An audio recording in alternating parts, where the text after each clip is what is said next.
Hey, AP World History students. What's up, Fardeen? I see you're the first one in here. I like it. Welcome in.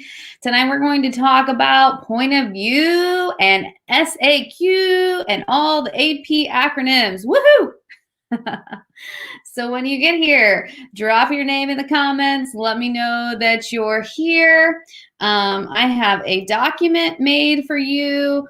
And I'm going to drop it in the chat here in a minute. Hey, Mel, how's it going? Hi, Haranya. Nice to see you guys. Welcome in. Let me move my camera down just a little bit so it looks like I have a body. There we go.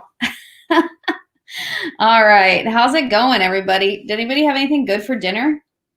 I had some tacos from the taco truck, and ooh, they were yummy. Fardeen's claiming the first spot. I like it. That's hilarious. Hi, Pauline. Welcome in. All right. So tonight we're going to talk about Mongol point of view, that activity that we did a while back with the trial. Most of you guys were like so close, and I just want to make sure and, get you there. And then we're going to talk about SAQs from the recent test that we took. So I'm going to give you this link that I'm going to share with you.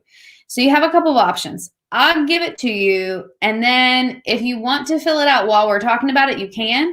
If you want to just watch me fill it out on the screen, then I'll give you the filled out one at the very end. That's fine too. I'm going to give you both those options because I don't like flipping back and forth between screens. If you don't like that either, then you might not want to fill it out right now. Oswaldo, we might go over some of the reading questions. I don't know if we're going to have time. Probably what we'll do with the reading questions is push those towards next week, and I'll go through them and find ones that you didn't go over with the Gunpowder Empires, and then we'll just kind of like pare them down a little bit if we don't have time today. All right, so with your point of view, so everybody pretty much got the first part of, who is the author and what does the author believe. You guys are on point with that. But the second part, the why part, that's the part of point of view that's a little bit harder to get. And that's the part that is going to get you the point when you start writing point of view on the essay or on the DBQ, which we haven't started that yet. We're going to probably start those in January. So you got a little bit of an after Christmas present, after holiday present, right? All right. So here's an example, okay? And I just pulled these from random students' point of view thing, just to kind of give you some examples. So we have the Russian prince, and the Russian prince definitely had a bad time with the Mongols. He was captured, they killed his family. So we know he has a bad experience with the Mongols. This student wrote, the POV of Vladimir lost his family to the Mongols and saw firsthand their killing and rapes, and even as he lived on, he had to pay tribute and live in the forest, so he believes the Mongols were unjust and uncivilized. That's all true. That's all great information. But why does he believe they're unjust and uncivilized? That's the part that's missing from this, and that's why this wouldn't get the point of view part. So think about why he thinks they're uncivilized, but yet he is the civilized one. For example, would he do this to other cultures? I mean, he's a prince, right? So he's probably done some sort of conquering, but he's claiming that the way they did it was uncivilized because he's coming from the point of view of European civilization, right? And it's a different kind of fighting. So you'd have to add something to the end of this by saying he believes they're uncivilized because of the way that they fight. It's different than how Europeans fight. So he's looking at it from that European point of view of civilization. Are the Mongols going to agree with him? No, because they think that they are civilized. Once again, they're looking at it from the Mongol point of view, not the European point of view. Okay. Hey, Nan, welcome in. So that's the difference here. That's the thing that this is missing, just that small little part, okay? Does that make a little bit of sense? Let me know what you think in the comments. So basically, you're just answering the question, why does he believe they're uncivilized? You have to look deep into who he is as a person. I'm not sure if we're going to do any new reading questions tonight. It just depends if we have time. I'm really tired tonight because I stayed up late watching the election last night. So if we don't do any new reading questions tonight, we'll definitely get to them next week. All right, let's look at the next one. Let's look at the Pope. So the Pope, he's the head of the Roman Catholic Church. And this point of view says the Pope is trying to protect the Christians and was offended when the Khan told him to ask his questions in person.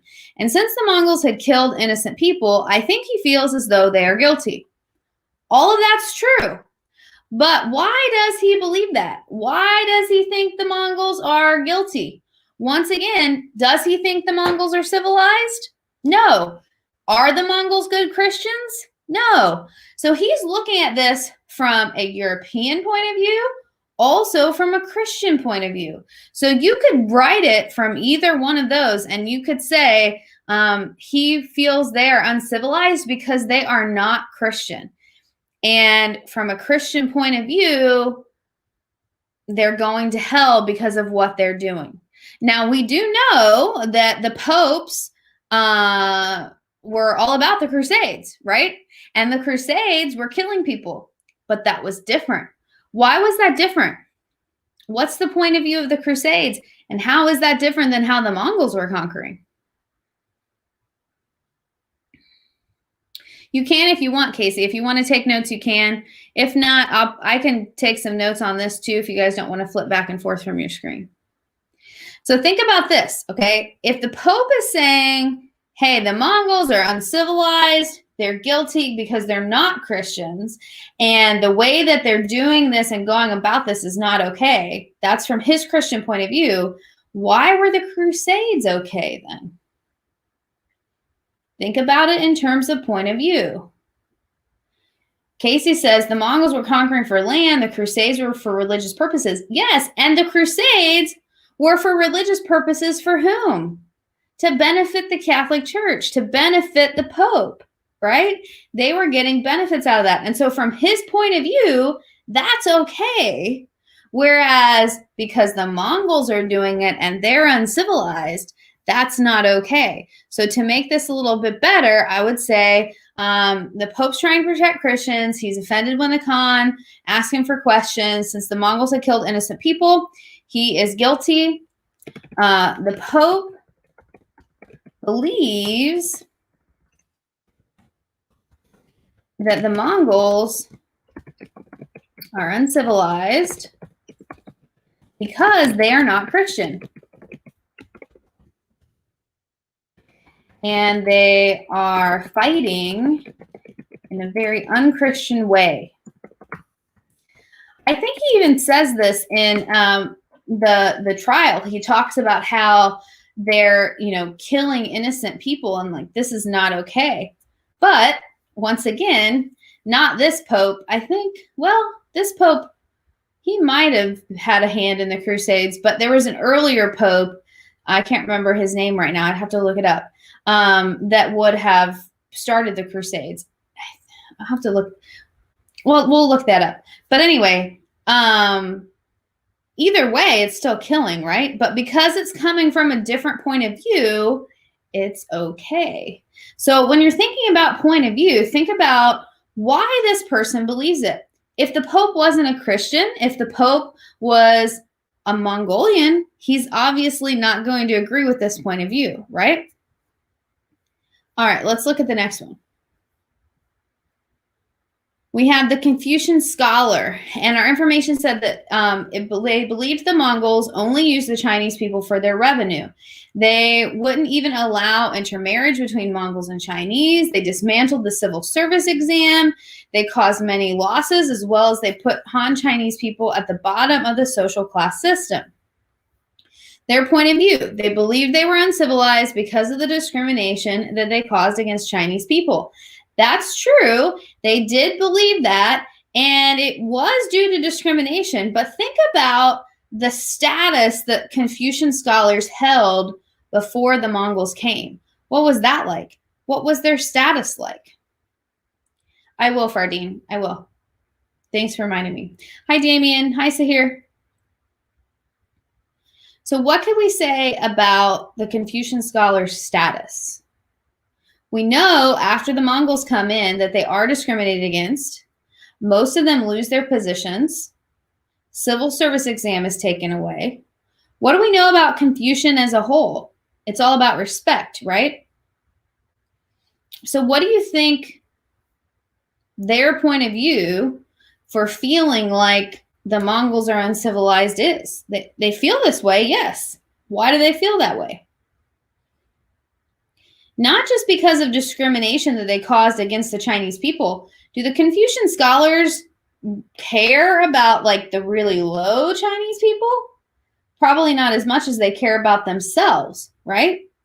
And they care about their positions, and they're losing their position by being moved to the bottom of the social class.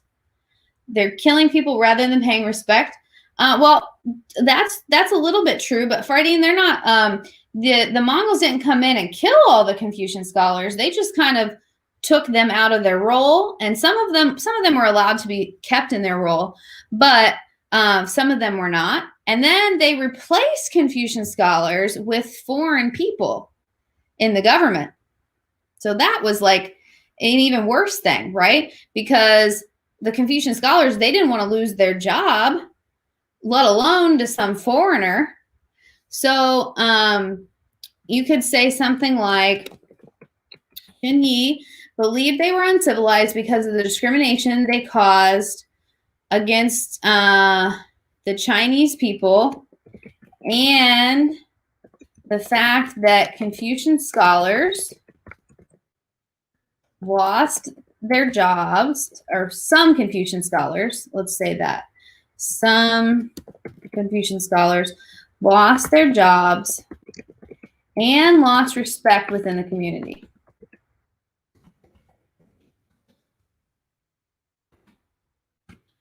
So for him, the part that's the point of view part is the fact that he's a Confucian scholar. Is he going to believe this if he is being given benefits by the Mongol government? Probably not. But because his benefits are taken away due to the fact that he's a Confucian scholar, that's his point of view. Let me know if this is making sense. Put a thumbs up. In the comments. I don't know if you can put emojis. Just put, yes, this is making sense. No, this is not making sense. Let me know. Did we talk about, oh yeah, so we said for Vladimir, the Russian, that he believes the Mongols were unjust and uncivilized because they were fighting in a different way than the Europeans. So because he's European, he's judging them based on the European point of view.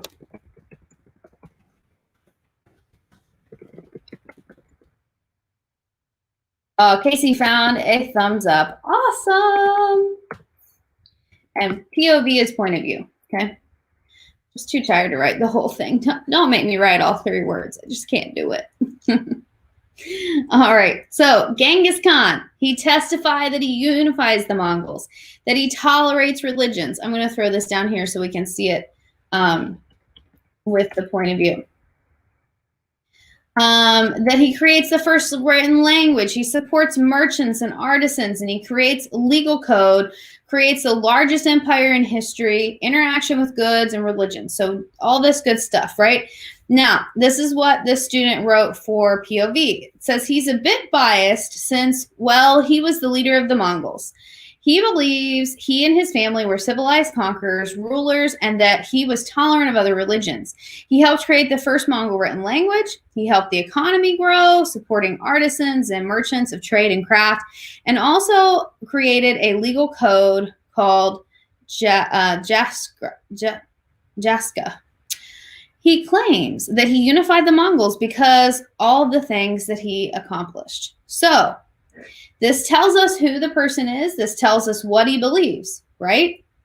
But it doesn't tell us really why he believes it. Why does he think that all of these things are positive? Anybody got any idea? What about him as a person is making him feel like this is all really, really good. Because we've already talked about people that don't think this is good, right? We already talked about people who think that Genghis Khan is an uncivilized conqueror. Why does Genghis Khan think he's civilized? What about him makes him think that? Hi, Virginia. This is an easy one, and you're going to kick yourself. What about him? What's his background? Who is he? He's a Mongol, right? He's not only a Mongol, but he's the leader of the Mongols. So of course he's going to look at it from this point of view because he's the top dog. I mean, of course he's going to think that his decisions are right, right? Damien says, doesn't it say that he's the leader of civilization? Well, okay, so here's the tricky part too. We know most point of view is going to be biased because most point of view is based on what we believe personally. It doesn't necessarily have to be based on fact, right? The fact that as a Confucian scholar, he thought the Mongols were uncivilized because they're discriminating against him, that doesn't make it true that they are uncivilized for that reason, right? So the same thing with Genghis Khan. Just because he's tolerating other religions doesn't necessarily make him civilized. That's just in his opinion. That's just in his point of view. So you want to stem away from using that word bias. All right. You don't want to use that. They definitely won't give you points just because you use it. And so I would just keep away from saying that word in the, you know, as a whole. And when you're writing point of view, just say his point of view is that he believes that he is a civilized conqueror because he tolerated religions, he helped the economy, and he made the first written language. He believes this because he's the Mongol leader. I mean, it's that simple. That's the part of him, right, that makes him believe this. If he's the Pope, does he believe this point of view? No. The Pope doesn't care about the fact that he's united and tolerated religions. Why doesn't the Pope care about that? Because the Pope doesn't even really tolerate religions. The Pope is all about you have to be Christian or you're going to hell, right? It's a different point of view. So here it says, because everyone likes to think they're civilized. Well, yeah, that's true.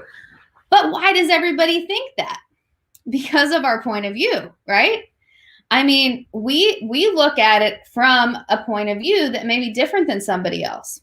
Kevin says, absolute cringe, and I think you meant biased, right?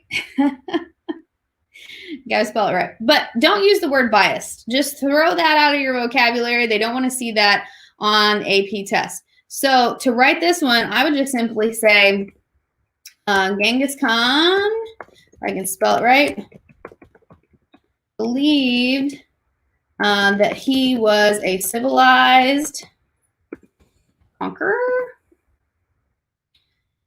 Why? What does he believe? Because he was tolerant of religion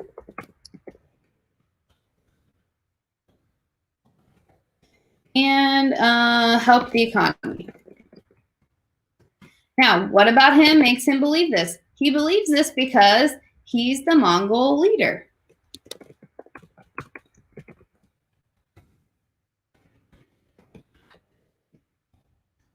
And he's responsible for these changes.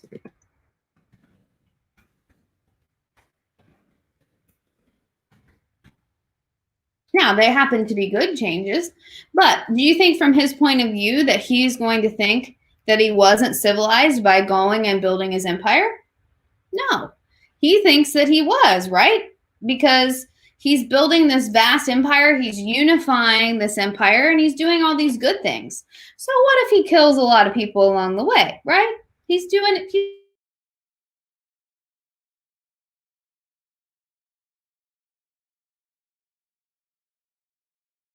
I need to find out why my mic mutes itself. It's really annoying. So he gives these people the opportunity to surrender, right? That's being civilized in his opinion because he's Mongol and it's him making the choice, okay? All right, let's look at the Chinese peasant. So we know for the Chinese peasants, their life got better under the Yuan dynasty when the Mongols came in. So this is a really long explanation of the information. It says the Mongols gave the peasant economy strong support through tax breaks and granaries for surplus grain. That alone would be enough to say that's what the peasant believes. All right. And then you could say, from the peasant's point of view, the Mongols were civilized because they were helping them out. They were giving them a system by which they could advance. So from their personal point of view, the Mongols are civilized because they're making their life better as a Chinese peasant. You could talk about how the peasants weren't necessarily respected by the Chinese government before, and now the Mongols are respecting them. And because of that experience, their life is getting better. So you could say something like, from the point of view of a Chinese peasant, you can spell it right, the Mongols were civilized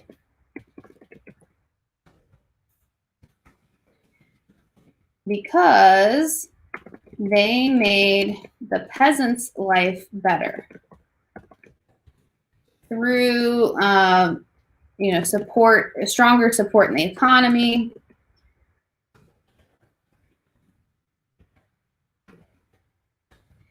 and agriculture.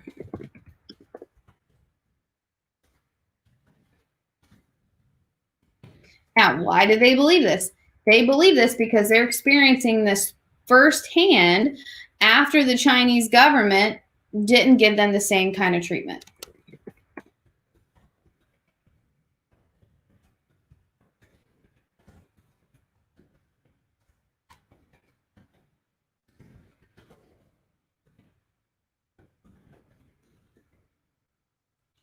They didn't get this kind of treatment from the Chinese, from their own government, because they were Chinese too.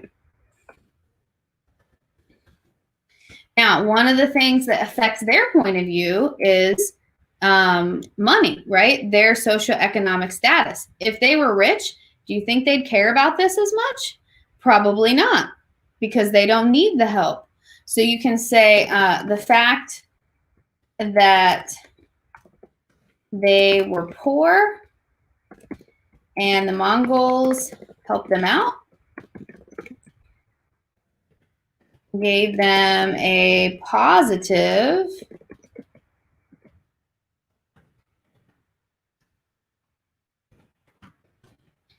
point of view of the Mongols.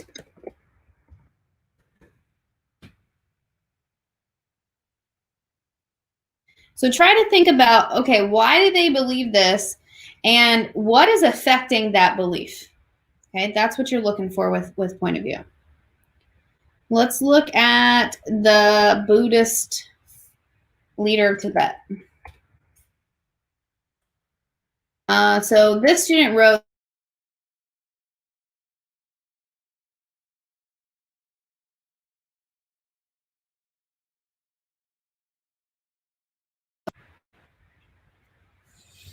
okay, can you hear me? I think my mic was like muting itself again. It's so weird. I don't know if it's my computer or what's making that happen. Anyways, the Buddhist leader of Tibet, Chuduk, believes the Mongols were civilized because he was given special privileges due to his religion. He got privileges like being freed from paying taxes and building Buddhist temples. So this one kind of like puts religion into it. And so this one's definitely not too bad, because you always want to pull something in from outside the document. And this one pulls in religion.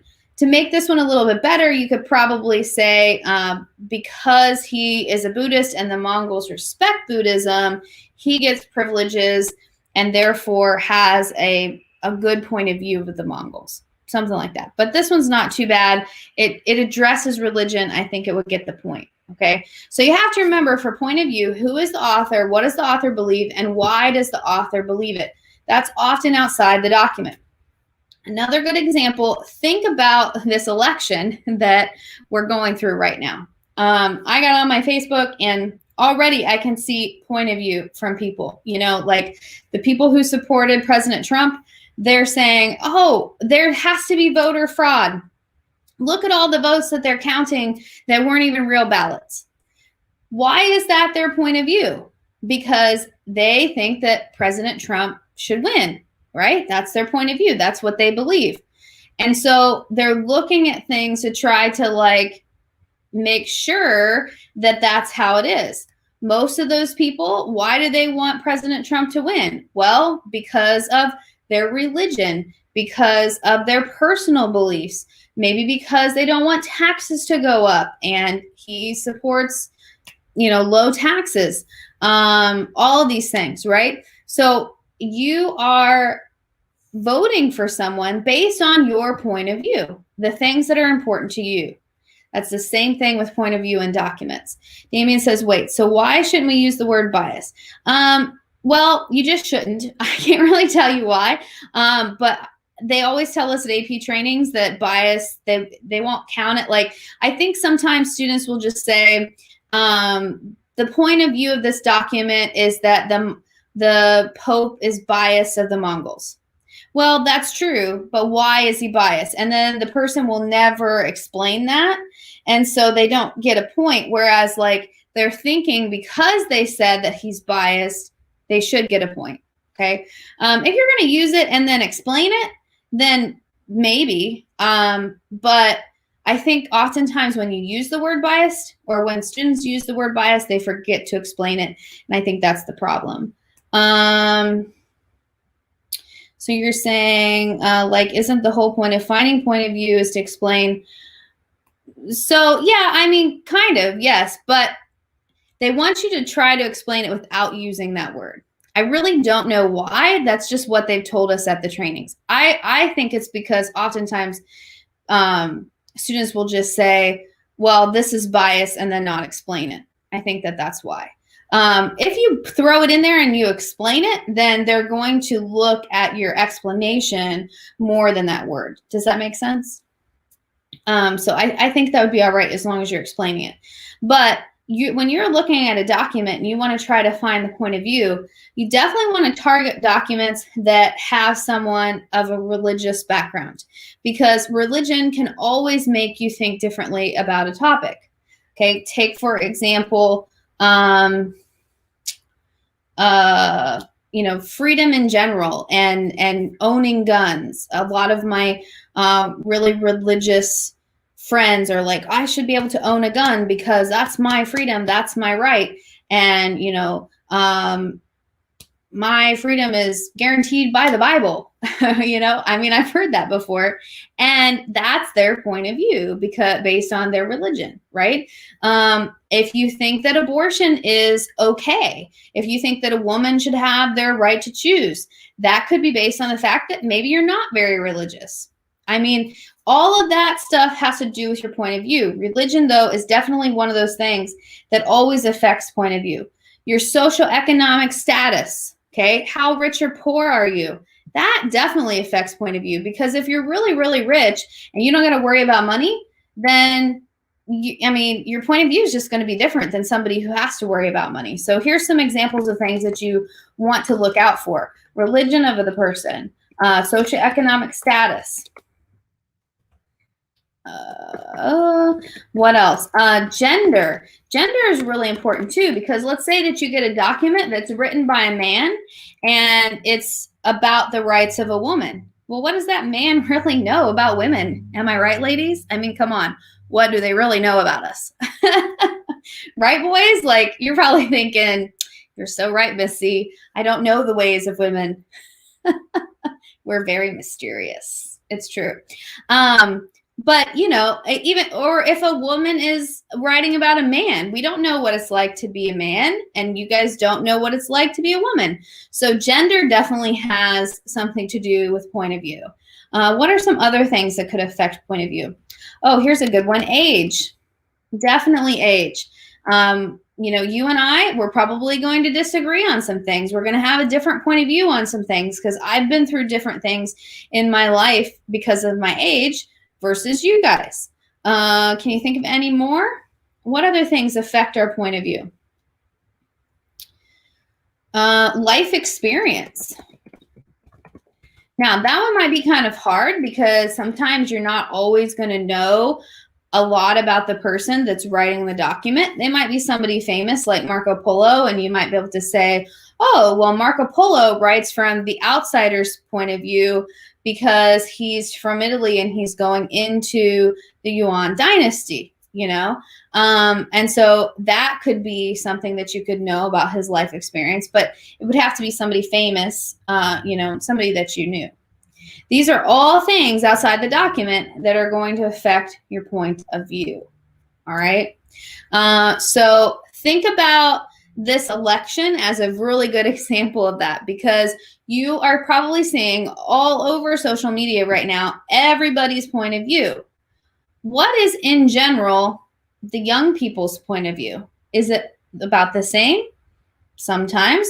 Most of the young people's point of view I've seen swing a little bit more towards Democrat and wanting Senator Biden to win. A lot of older people are more towards Trump. Why is that? That's all about point of view. Does that make a little bit more sense? Hey, Original D, nice to see you in here. We're talking about point of view. A lot of liberals. You mean the young people? Yeah, definitely. I mean, you know, age definitely has to do with point of view. What I would suggest when you start writing DBQs, you will have 7 documents on a DBQ, and usually there's at least one that has to do with someone who's religious. Definitely use that one for point of view. Socioeconomic status, also a good one. Like, for example, if it's someone who is working for a king and he's writing to the king about, you know, something that's going on in the kingdom, he wants to keep his job, right? So his point of view is going to be from someone who wants to impress the king, somebody who wants to make the kingdom look good. And that's definitely going to affect how that writing is done. And that's kind of the whole point. So to answer your question, Damien, I suppose you can use the word bias as long as you explain why you're using it and how you're using it. I think that that's the biggest reason they tell us that they don't want kids to use it, is because they think that that's enough. Like, oh, well, they're biased towards the Mongols, but that's not enough to get the point. All right, let's look at some SAQ stuff. I'm going to move this down. Oh, maybe not. I guess I'll just keep it right here.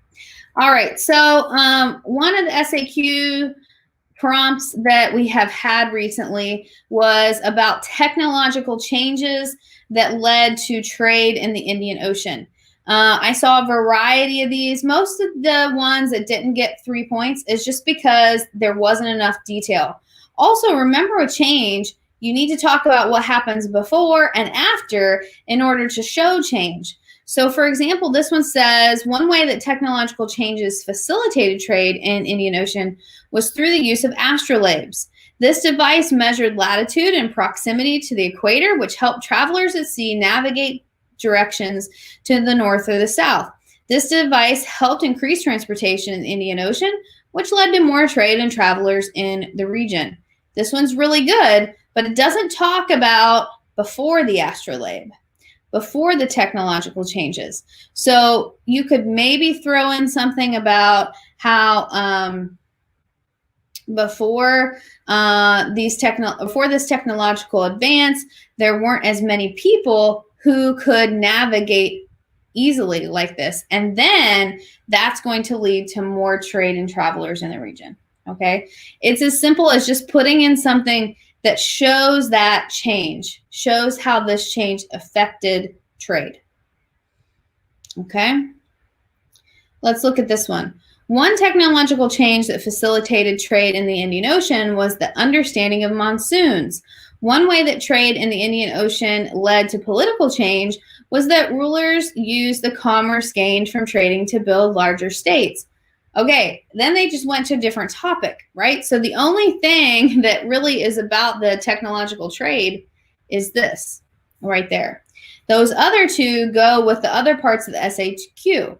So you're going to maybe get 1 point for the sentence, but at the same time, how does the understanding of monsoons connect with technology? You have to explain that.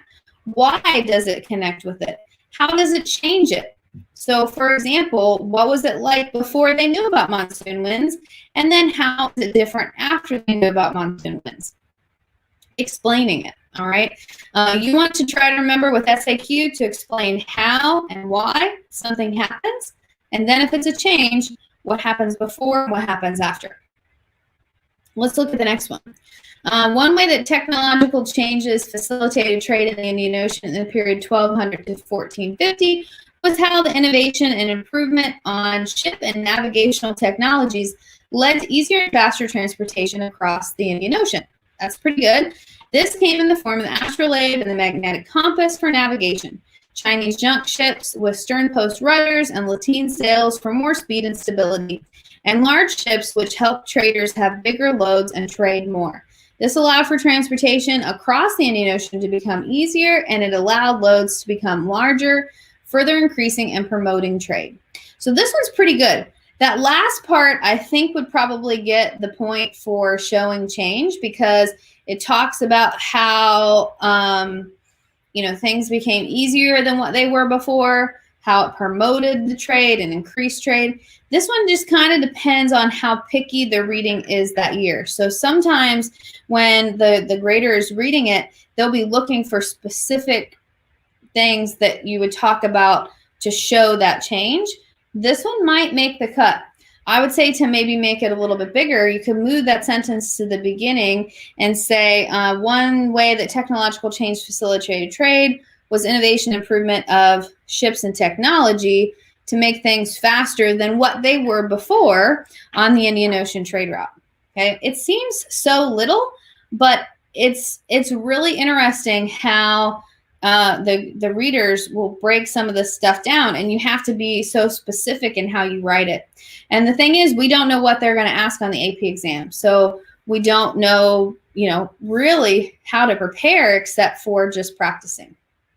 This one's good though too, because it has a lot of vocab words in it, and it describes the vocab words in a way that the reader knows what the person is talking about.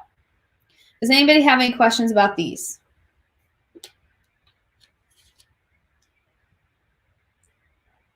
Okay, going on then. So another question was how the Indian Ocean trade route led to political change. This one was a little bit more difficult because we didn't talk about this one as in depth as we did as the first question. So this student wrote, one way that trade in the Indian Ocean led to political change was through the development of Diasport communities. Diasport communities are a spread out community, usually caused by trade and travel. So that's really good because they are defining that word so the reader knows that they know what that means. These developed on coasts of East Africa and South India due to the monsoon winds. When travelers would wait until the monsoon winds would be in their favor to travel, they would create political imprints on the foreign land they were traveling on. All that's true, but it doesn't really explain how it connects politically. What are we talking about? Political imprints. What is that? What is the political connection with Diasport communities? You could maybe talk about how, Muslim merchants start to spread their religion, and that religion starts to get into politics. And how does that affect the politics and the government there in India? Something like that would be all right, because that ties it into political change. Okay, so make sure that you're answering the question. This person kind of skates around the question. The next one says, trade within Indian Ocean was a big factor in political ruling of the African states. As they grew more wealthy and powerful due to the extreme amount of trade, they began to shift away from the kin-based ruling and became more civilized states, such as the Swahili, the Great Zimbabwe, began to incorporate Muslim ideas and cultures into their political ruling. That one's pretty good. I would say maybe the only reason this might not get all 3 points is because it really doesn't connect it super strongly with the influence from the Indian Ocean trade. So it does talk about the Indian Ocean trade and how that's a big influence. And it says they grew more wealthy and powerful. Okay, due to the extreme amount of trade, they began to, okay, that one's not too bad. That one might make the cut now that I'm reading it again. I was going to suggest maybe putting a little bit more in about the trade route to connect it a little bit more. But they did a pretty good job with that, with as it grew more wealthy and powerful, that wealth made it more civilized. The one thing they're kind of missing, though, is why did the wealth and power lead to more government? Or the switch from kin-based ruling to more civilized states. We know that was because they needed a more centralized government to organize and maintain the trade route, right? So if you threw that in there, that would make that one really strong. All right, and then this one says, one way that trade in the Indian Ocean in the period 1200 to 1450 led to political change was the increase of empires. People would change and use their rulers' economy and trade route, or trade network. This helped empires grow and for their people to follow governmental rules. What do we think about that one? How many points do you think that would get? 1, 2, or 3? And the question was, how did the Indian Ocean trade route lead to political change? Put in the comments, what do you guys think?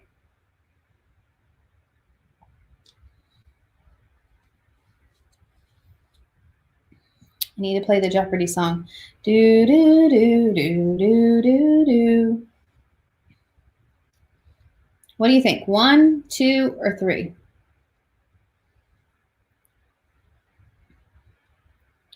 Nobody wants to guess?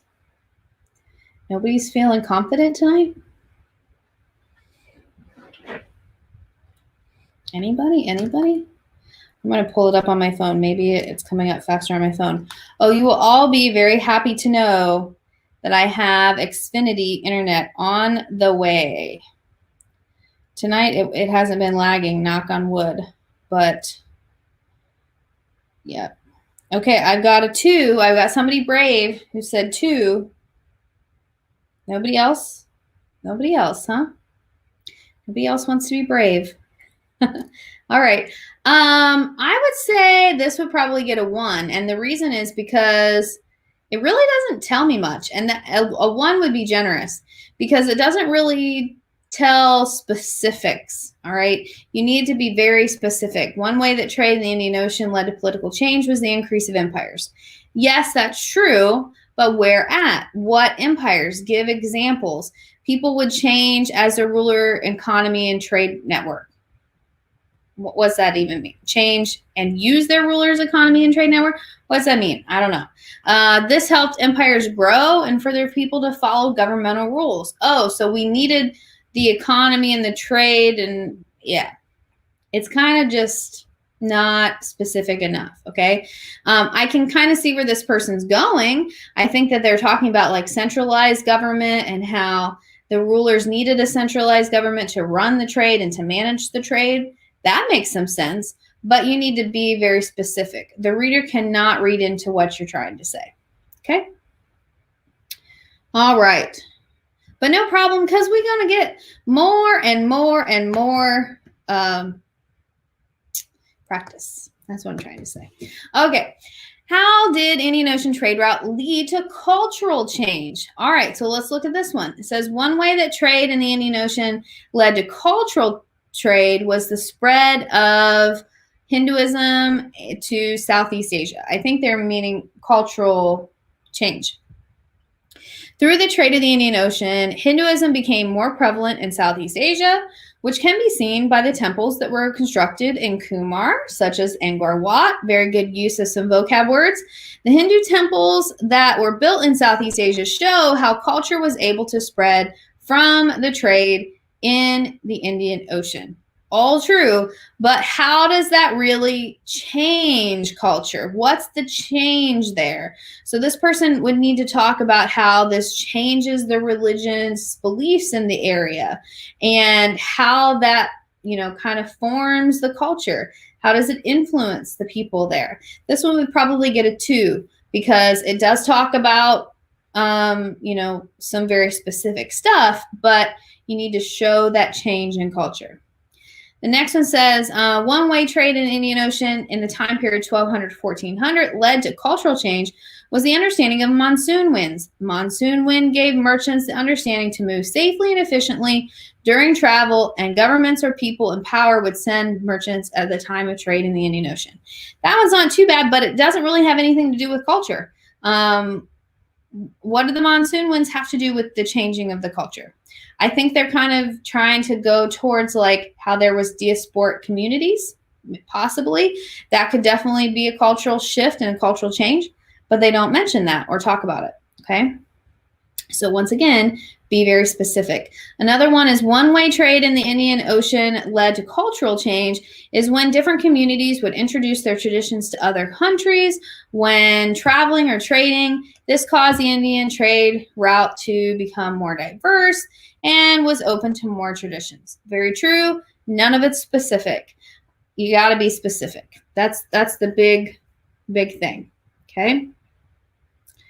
And then the last one way that trade in the Indian Ocean in the period of 1200 to 1450 led to cultural trade, probably change, was the creation of the Swahili language. An increased trade across the Indian Ocean caused interaction between East Africans and people from the Arabian Peninsula. Over time, this led to the creation of the syncretic Swahili language, which was a combination of Arabic, a language native to Arabia, and Bantu, a language native to Africa. This led to cultural change as people used this new language more frequently to interact with others from far away and have a common trading language. That one's pretty good because it does talk about how it happened, why it happened, and that change part, right? It leads to more interaction between the people as they're trading. So not too bad. All right, I'm going to drop this one in there so that you have some of my comments on there in case you weren't typing along. And then we have these last 3 here that I want you to practice with. So you have ABC. Oh my goodness, can't even talk. Now remember, when you're writing these, you're not writing them all in one paragraph. You're going to write them on your AP test like A, here's your answer, B, here's your answer, C, here's your answer, okay? Remember, we're explaining how and why, and if there's a change you want before and after the change, you want vocab words and explain the vocab words.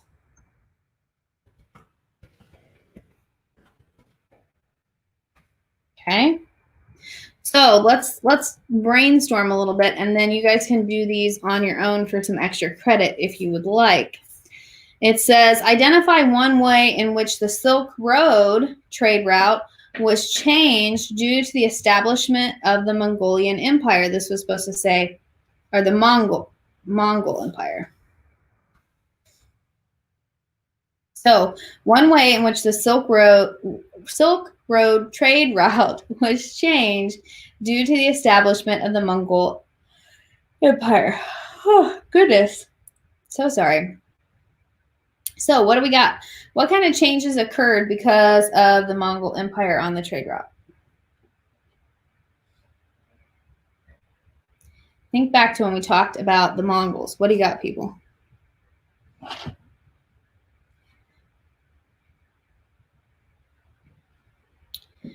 Where's a vocab word that we talked about? It means peaceful Mongolia.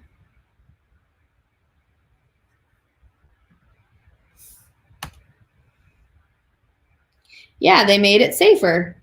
That's okay, Nan. No problem. We'll miss you, but it's okay. So yeah, they made it safer. So they have what's going on. It's called Paz Mongolica, which means peaceful Mongolica, I think that's how you spell it. Made it safer. Sure, there was definitely some religious syncretism. I would say the one that would probably be easiest to explain with this one would be the making it safer. You could probably talk about syncretism with like the culture of the Mongols and some of the empires, but you'd have to be really specific with those details. So you need a topic sentence. You'd say something like, one way in which the Silk Road trade route changed due to the establishment of the Mongol Empire was that the Mongols made it safer. And then you would go in and start describing what it was like before the Mongols, what it's like after the Mongols, and throw in some, you know what? This might have been Pax Mongolica. I think that was Pax, not Pause. Yeah, that's right. I blame my tiredness. Pax Mongolica. And then you would have your paragraph. All right, and then for B, identify one way in which trans-Saharan trade route led to political change. This one would be a good one to talk about Mansa Musa and Mali. Remember we talked about how Mansa Musa got rich because of the trade route, and they needed to have a centralized government. So you would talk about what it was like before with more clan-based tribes, and then due to the increased trade, they needed a centralized government. You use Mali and Mansa Musa as your example. And the last one, explain one way in which trans-Saharan trade route led to social change. What are some social changes that you can think of?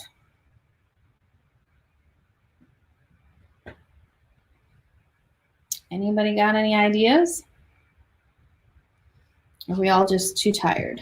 It's been a long week. I do definitely feel you on that.